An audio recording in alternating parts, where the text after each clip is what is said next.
यानंतर आता पुणे जिल्ह्यातील टॉप 9 बातम्या बघूया। उत्तरेकडील थंड वाऱ्यांमुळे राज्यात गारठा परतला, तर तापमानाचा पारा आता 10 अंशांच्या खाली, किमान तापमानात सुद्धा घट होण्याचा अंदाज।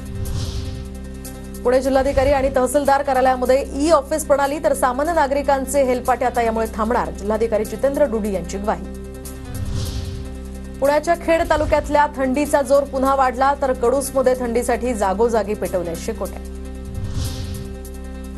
पुण्याच्या विमाननगरमध्ये कमी दाबानं पाणी पुरवठा, संजय पार्क, सिद्धार्थनगर, राजूनगर या म्हाडाच्या परिसरातील पाणी पुरवठा विस्कळीत, तर अनेक तक्रारी करून सुद्धा पाणी पुरवठा सुरळीत होत नसल्यामुळे नागरिक त्रस्त। परवानगीशिवाय आंदोलन नको, पुणे विद्यापीठाचं परिपत्रक, तर या परिपत्रकाविरोधात काँग्रेसची मुंबई हायकोर्टात याचिका।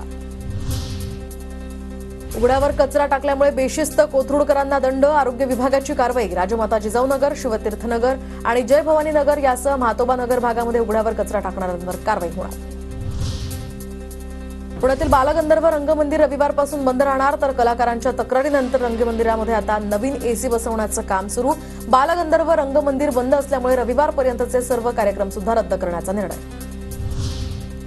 पिंपरी चिंचवड महानगरपालिकेचं कामकाज पेपरलेस होणार। महानगरपालिकेमध्ये 15 जानेवारीपासून सर्व विभागांमध्ये ऑफिसमध्ये ई डॉक्युमेंटनं आता काम होणार। पेपरलेस कारभारामुळे वेळेची बचत आणि पारदर्शक काम होण्यासही मदत होणार।